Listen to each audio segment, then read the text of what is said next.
Assalamu alaikum students. I am microbiologist Iqra Akram Khan. Welcome back to Ramest Academia. Please like and subscribe and click the bell icon to notify you every time I have a new video. Let's start with today's topic, that is the element, the simplest kind of matter. So before going to elements, we will know about the what is matter. ठीक है, anything that occupy space and as a weight is called a matter. कि हमारे इर्द गिर्द surrounding में जो चीज़ें भी पाई जाती हैं वो उनका कुछ ना कुछ वजन होता है और वो जगह घेरती हैं। ठीक है, तो उन सब तमाम चीज़ों को which can occupy space and have the weight is called a matter. तो मैटर जो है वो बेसिकली एग्जिस्ट करता है थ्री फॉर्म्स में, आइदर वो सॉलिड हो सकता है, लिक्विड हो सकता है या फिर गैस हो सकता है। तो हम देखते हैं प्रॉपर्टीज़ क्या है सॉलिड की। ठीक है, a solid does not change size और shape when it is move. Solid जो है जब हम इसको मूव करवाते हैं तो इसका साइज या शेप जो है वो चेंज नहीं हो सकती। ठीक है, और इसको जो हम मेजर करवाते हैं इसको आराम से मेजर करवा सकते हैं, इसका शेप भी, इसका मास भी, इसका साइज भी। ठीक है, for example book, apple, shoes, these are the solid. अब इन्हीं प्रॉपर्टीज़ को पर देखते हुए आप अपने खुद से सोचें कि और सॉलिड की क्या क्या प्रॉपर्टीज़ हो सकती हैं। Next is a liquid. Liquid do not have their own shape, मतलब इसकी अपनी कोई शेप नहीं होती। They take the shape of its container, means कि आप अगर आप ले लें लिक्विड, अगर आपके पास वाटर है वो किस में, बॉटल में, और आपको पानी पीना है तो आप किस में डालेंगे, ग्लास में डालेंगे तो वो ग्लास की शेप ले लेगा, कप में डालेंगे तो कप की शेप ले लेगा। तो यही वजह है कि लिक्विड्स के पास कोई अपनी ओन शेप नहीं होती। Water, juice, milk. ठीक है, next is the gas. Gas is the matter that all around you, मतलब हमारे इर्द गिर्द हर चीज़ों में, मतलब काफ़ी सारी चीज़ों के अंदर गैस जो है वो फिल हुई हुई होती है। For example in bubbles, balloons, ball और फिल्ड विद गैस, इन सब में बेसिकली गैस है क्या, air is a mixture of gas. हमारी जो हवा है वो किससे मिलकर बनी हुई है, गैसेस के मिक्सचर से। ठीक है, तो gas takes the shape and size of the container same like the liquid.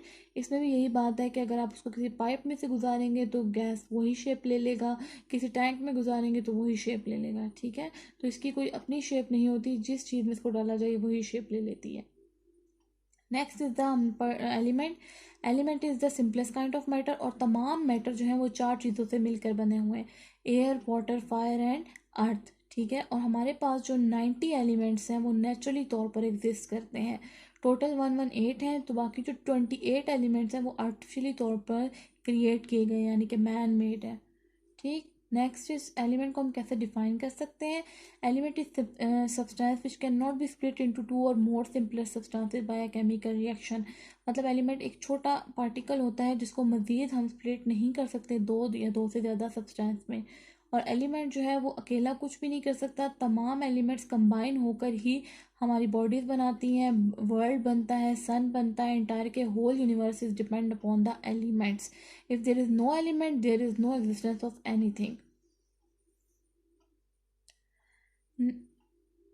Next हमारे पास है abundant element in the universe. मतलब अबेंडेंट मतलब जो एलिमेंट्स तो टोटल 98 है जो नेचुरली तौर पर, और 118 जो है मतलब ओवरऑल है आर्टिफिशियली समेत। तो इनमें से कौन से एलिमेंट्स जो है वो ज़्यादातर यूनिवर्स में पाए जाते हैं। उनमें जो सबसे पहला है वो है hydrogen, helium, oxygen, neon, nitrogen, carbon, silicon, magnesium, iron and sulphur. ये अबेंडेंट एलिमेंट है। ठीक है, अब हम इनकी जो परसेंटेज है उस पर देखते हैं कि यूनिवर्स के अंदर इनकी क्या परसेंटेज है और अर्थ क्रस्ट में। ये बेसिक सारे के सारे एलिमेंट्स हैं जो कि मेनली एग्जिस्ट कर रहे हैं कहाँ, यूनिवर्स में। नेक्स्ट कि हम इन एलिमेंट्स को कैसे क्लासीफाई कर सकते हैं। इतने ज़्यादा एलिमेंट्स को इस तरीके से याद करना तो आसान नहीं है कि हम हर एक को उनके प्रॉपर्टीज़ और परसेंटेजेस के बेस पे याद कर लें। तो इसी वजह से एक साइंटिस्ट सर मेंडलीव उसने क्या किया, इन एलिमेंट्स को क्लासीफाई किया, एक चार्ट के अंदर इनको ऑर्गेनाइज किया, अरेंज किया, इनकी प्रॉपर्टीज़ के बेसिक के ऊपर। जो सेम वाले थे उनको एक जगह रख दिया, जो डिफरेंट थे उनको दूसरी जगह रख दिया। तो इन सब अरेंजमेंट के अंदर जो एक चार्ट की फॉर्म में अरेंज किया था उसे कहते हैं पीरियोडिक टेबल। तो इसकी करेक्टरिस्टिक्स देखें, periodic table organise elements in particular way, मतलब एक सिस्टमेटिक तरीके से उस पूरे पीरियोडिक टेबल को उन्होंने अरेंज कर लिया। Great deal of information about an elements, जिसमें हमें एलिमेंट्स के मुतालिक सारी इन्फॉर्मेशन बताई जाती है कि वो किस पोजीशन पर रखा हुआ है पीरियोडिक टेबल में, उसकी क्या प्रॉपर्टीज थी जिस वजह से उसको वहाँ रखा गया। For example when you predict with reasonably good accuracy the physical and chemical properties of element, मतलब उस एलिमेंट की पोजीशन से आप अंदाज़ा लगा सकते हैं, आपको पता चल जाएगा कि आइदर वो मेटल है, नॉन मेटल है, उसका गुड कलर था, बैड कलर था, डल था, या जो भी था, ठीक है। Next is understanding the organisation and plan of the periodic table, मतलब इस ऑर्गेनाइजेशन के ज़रिए हमें 118 एलिमेंट जो कि नोन है, मतलब नेचुरली भी और आर्टिफिशियली भी, हम उन सब की इंफॉर्मेशन जो है इस पीरियोडिक टेबल से आइडेंटिफाई कर सकते हैं। दैट्स वाई एलिमेंट्स को क्लासीफाई किया गया। अब एलिमेंट्स को पीरियोडिक टेबल पे किन प्रॉपर्टीज़ के बेसिस पे अरेंज किया जाता है। Elements are organise on the according to atomic number, ठीक है। एटॉमिक नंबर बेसिकली होता क्या है कि जो प्रोटॉन है, जो कि एटॉमिक नंबर क्या होता है, number of proton present in the nucleus of an atom is the atomic number, ठीक है। तो एटॉमिक नंबर हमें प्रोटॉन के आइडेंटिफिकेशन बता रहा होता है। फॉर एग्जांपल हाइड्रोजन के पास 1 प्रोटॉन नंबर है, तो इसका एटॉमिक नंबर भी 1 ही होगा। अब जो पीरियोडिक टेबल के अंदर इस तरीके से इंफॉर्मेशन लिखी होती है उसका क्या मतलब होता है, जो ऊपर की तरफ नंबरिंग लिखी होती है वो उसका एटॉमिक नंबर होता है, जो लेटर लिखा होता है यानी अल्फ़ाबेट जिससे भी उसे इंडिकेट करवा रहे होते हैं वो उसका सिंबल होता है, मतलब एलिमेंट को याद रखने के लिए उसकी शॉर्ट जो आइडेंटिफिकेशन है वो। फिर जो नीचे की तरफ लिखा होता है वो उसका एटॉमिक मास होता है। एटॉमिक मास का मतलब 1.000794 जो यहाँ लिखा हुआ है that is the atomic mass. तो एटॉमिक मास क्या होता है, atomic mass is the sum of number of proton and neutron present in the nucleus, ठीक है। और जो लास्ट में यहाँ one indicate number of valence electron. Valence electron means कि उसके आउटर मोस्ट शेल में कितने नंबर्स आ रहे हैं। अब जो साइड पे लिखा हुआ है गैस, वो बताता है कि मैटर किस फॉर्म का, इधर ओके गैस इंडिकेट कर रहा है कि वो मैटर का क्या है, मतलब मैटर की कौन सी फॉर्म है, सॉलिड है, लिक्विड है या क्या। तो ये जो गैस लिखा हुआ है इसकी जगह पे आपके पास सॉलिड भी लिखा हो सकता है, लिक्विड भी लिखा हो सकता है। तो ये बताता है कि रूम टेम्परेचर में मैटर किस फॉर्म में एग्जिस्ट कर रहा है। नेक्स्ट आपके पास एटॉमिक नंबर और मास नंबर हम पीछे देख चुके हैं कि जो नंबर ऑफ प्रोटॉन प्रेजेंट होते हैं एटम में उसे एटॉमिक नंबर कहा जाता है, और जो सम ऑफ प्रोटॉन और न्यूट्रॉन है उसे मास नंबर कहा जाता है। नेक्स्ट के एलिमेंट्स को उन्होंने कहा कि हम सिंबल से इंडिकेट करते हैं, और सिंबल क्या होते हैं, शॉर्ट नेम्स जो कि किसी भी एलिमेंट को दिया जाता है। अब यहाँ पर आपको डिफरेंट एलिमेंट दिए जा रहे हैं जो कि यूनिवर्स में एग्जिस्ट कर रहे हैं, उनके सिंबल्स क्या क्या हैं, ठीक है। कुछ को जो है फर्स्ट लेटर से इंडिकेट कर गया, जैसे कि नाइट्रोजन को एन से, लेकिन अब बात है कि कुछ को 2 से किया गया, लेकिन सोडियम में तो कहीं पर ना एन आता है ना ए आता है। तो अब ये जो है उसके लैटिन वर्ड, लैटिन नेम पे डिपेंड कर रहा है। सोडियम का जो लैटिन नेम होता है वो होता है नेट्रियम, दैट्स वाई इसको जो शो किया है वो एन ए से किया है।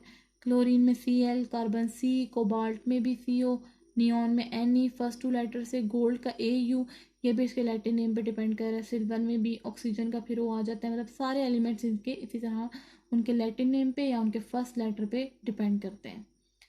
नेक्स्ट है periodic table of an elements, कि अब जो हमने एलिमेंट को पीछे पढ़ा था कि एलिमेंट को क्लासीफाई किया गया है, उसे एक पीरियोडिक टेबल पे एक चार्ट पे अरेंज किया गया है, उस चार्ट को पीरियोडिक टेबल का नाम दिया गया है। यहाँ पर 118 के 118 एलिमेंट्स को अरेंज किया गया है, जो आपके पास हॉरिजॉन्टल रोज आ रही हैं और कुछ वर्टिकल रोज। हॉरिजॉन्टल रोज मतलब जैसे कि हॉरिजॉन्टल आपके पास किस तरीके से आ रही है रोज, उनको नाम दिया गया ग्रुप्स का, ठीक है। और जो वर्टिकल है कॉलम्स है उनको कहा जाता है पीरियड, ठीक है। जो आपको साइड पे एरो नीचे की तरफ इंडिकेट कर रहा है उन्हें कहते हैं कॉलम्स जो कि हैं पीरियड, और मतलब जो बिल्कुल स्ट्रेट लाइंस हैं उन्हें कहा गया है ग्रुप्स हॉरिजॉन्टल बेस में। जैसे देखें अब उन्होंने आपको डिफरेंट ऊपर जो है वो स्केयर्स की फॉर्म में बताया हुआ है कि येलो अल्कली मेटल है, सेकंड जो डिफरेंट कलर से इंडिकेट किए हुए हैं अल्कली अर्थ मेटल के हैं, ट्रांजिशन रेयर अदर मेटल्स, ठीक है। तो ये किस बेसिस पे किए गए हैं, ये इनके आउटर मोस्ट शेल के ऊपर डिपेंड करते हैं कि उसमें कितने इलेक्ट्रॉन्स आ रहे हैं। अगर एक इलेक्ट्रॉन आएगा तो वो सब अल्कली मेटल में आएंगे, अगर 2 होंगे तो अल्कली मेटल अर्थ मेटल्स में आ जाएंगे, ठीक है। इनके प्रॉपर्टीज़ के ऊपर एलिमेंट्स को अरेंज किया गया है। इस में आपको सिर्फ इतना ही पता होना चाहिए कि पीरियड्स क्या हैं, ग्रुप्स क्या हैं, मेटल क्या होते हैं, नॉन मेटल्स क्या होते हैं और अल्कली मेटल्स क्या होते हैं, ठीक है। अब जितना हमने पढ़ लिया है उसी के बेसिस के ऊपर आप देखें तो हमने पढ़ा कि वर्टिकल कॉलम जो होते हैं पीरियोडिक टेबल में उन्हें कहा जाता है पीरियड। हॉरिजॉन्टल रोज जो होती हैं उन्हें क्या कहा जाता है, ग्रुप्स कहा जाता है। अबंडेंट एलिमेंट हमने पढ़े थे यूनिवर्स में कौन कौन से, हाइड्रोजन और हीलियम, जो फर्स्ट 2 एलिमेंट्स थे। मतलब कि अब क्लासीफाई एलिमेंट्स को कहाँ पे जो एलिमेंट्स उनको क्लासीफाई किया चार्ट की सूरत में, तो हम क्या कहेंगे, periodic table classify elements into are charts. Scientist ने क्लासीफाई किया एलिमेंट्स को 3 मेन ग्रुप्स में, और वो क्या क्या है, मेटल, नॉन मेटल्स और मेटलॉइड्स। अब हम उनके आगे फर्दर डिस्क्रिप्शन पढ़ते हैं। Scientist classify elements into 3 main groups, that is the metal, non metal and metalloids. Metal is the good conductor. Metal क्या होता है, गुड कंडक्टर, जिसमें हीट और इलेक्ट्रिसिटी पास हो जाती है। Non metal is the bad conductor, जिसमें से हीट और इलेक्ट्रिसिटी पास नहीं होती। और मेटलॉइड्स वो होता है जिसमें दोनों प्रॉपर्टीज आती हैं, आइदर वो मेटल हो या फिर नॉन मेटल की हो। ओके, सबसे पहले हम देखते हैं प्रॉपर्टीज मेटल की। Metals are the good conductor of heat and electricity. ठीक है, अभी बता चुकी मैं आपको। मेटल्स आर शाइनी, मतलब इनकी जो सरफेस है वो शाइन कर रही होती है। मेटल्स आर डक्टाइल, डक्टाइल मतलब कि नरम होते हैं। ठीक है, मेलेबल मतलब मुलायम होते हैं, आराम से हम इनको शीट्स के ऊपर पाउंडेड कर लेते हैं। केमिकल प्रॉपर्टी जो मेटल की, ये रिएक्ट करता है वाटर के साथ, जिसकी वजह से क्या होता है, विच रिजल्ट इन कोरोजन, मतलब कि वो उसको इंटरेक्ट करवा देता है। Next is the non metal. Non metals क्या होते हैं, पुअर कंडक्टर होते हैं, इनकी सरफेस ना नरम होती है, ना शाइन कर रही होती है, डल होती है, और मोस्टली जो है नॉन मेटल वो गैसेज होते हैं। Next metalloids. मेटलॉइड्स के पास दोनों की प्रॉपर्टीज होती हैं, अदर वो मेटल की हो या नॉन मेटल की। वो सॉलिड भी होते हैं, शाइन भी कर सकते हैं और डल भी हो सकते हैं। इलेक्ट्रिसिटी कभी पास हो भी जाती है और कभी नहीं भी हो सकती। कभी इनकी सरफेस सॉफ्ट होती है और कभी नहीं होती है। For example silicon. अब कुछ मेटल के यूजेस देखते हैं और कुछ नॉन मेटल के।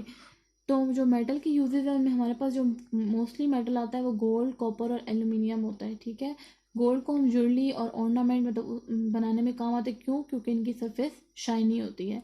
कॉपर क्या है, it does not react with water, it is use to make water pipes. ये क्या मतलब ये वाटर के साथ रिएक्ट नहीं कर सकता, इसी वजह से जो हमने क्या कहा, इसको मेक अ वाटर पाइप्स, ये पाइप्स बनाने में काम आता है, ताकि अगर इसका पानी लग भी जाए तो उसकी सरफेस जो है वो गल ना जाए। कोरोजन मतलब गलना। ठीक है, aluminium, it is use to make aircraft body because of its light and resist corrosion. Because it is light, क्योंकि ये इसका वेट इतना ज़्यादा नहीं होता एल्यूमिनियम का, तो जो एरोप्लेन्स हो गए, हेलीकॉप्टर्स वगैरह हो गए, तो ये इसकी सर्फ मतलब इसकी जो बॉडी है उस बनाने में यूज़ किया जाता है। नेक्स्ट हमारे पास है यूजेस नॉन मेटल के। जो मोस्टली नॉन मेटल है वो सल्फर, हाइड्रोजन, कार्बन, ऑक्सीजन। क्योंकि नॉन मेटल्स में हमने क्या पढ़ा था कि मैटर की जो गैशियस स्टेट है वो एक्सिस्ट कर रही है, और गैस जो है वो सारी क्या बनाती हैं, एयर बनाती हैं। और ये सब किस में यूज़ हो रहे हैं अभी देखते हैं। For making insecticide, sulphur. Sulphur का क्या है, इंसेक्टिसाइड। इंसेक्ट्स मतलब ये जो इंसेक्ट्स होते हैं, और साइड्स मतलब किल, मतलब इंसेक्ट्स को किल करने में हेल्प आउट करता है। वैसे मैच स्टिक्स वगैरह भी बनाने में यूज़ होता है। मेडिकल ड्रग्स मतलब मेडिसिन बनाने में यूज़ होता है। जो हार्ड रबड़ होती है, कार के टायर्स बनाने में उनमें हेल्पफुल होता है। Next is hydrogen. Hydrogen is a gas which is use in making rocket fuel, making margarine, water balloons जो उनको फिल करने में यूज़ किया जाता है। इस तरह कार्बन को हम लेड पेंसिल में यूज़ करते हैं और फ्यूल वगैरह में। ऑक्सीजन जो हमारे रेस्पिरेशन मतलब ब्रीथिंग मैकेनिज्म में काम करता है, एक्सचेंज ऑफ गैसेस के तौर पर, ऑक्सीजन एंड कार्बन डाइऑक्साइड। और ये कंबस्टन मतलब जलाने वगैरह के भी काम आता है। ठीक है, तो दैट्स ऑल फॉर टुडे, जिसमें हमने सारे का सारा एलिमेंट्स की basic properties, characteristic, metal, non metal, periodic table के बारे में पढ़ लिया। अगर आपको फिर कोई चीज़ नहीं समझ आई तो आप हमसे कमेंट में पूछ सकते हैं। एनी क्वेरीज जो हो इसके मतलब कोई भी। For more information please subscribe our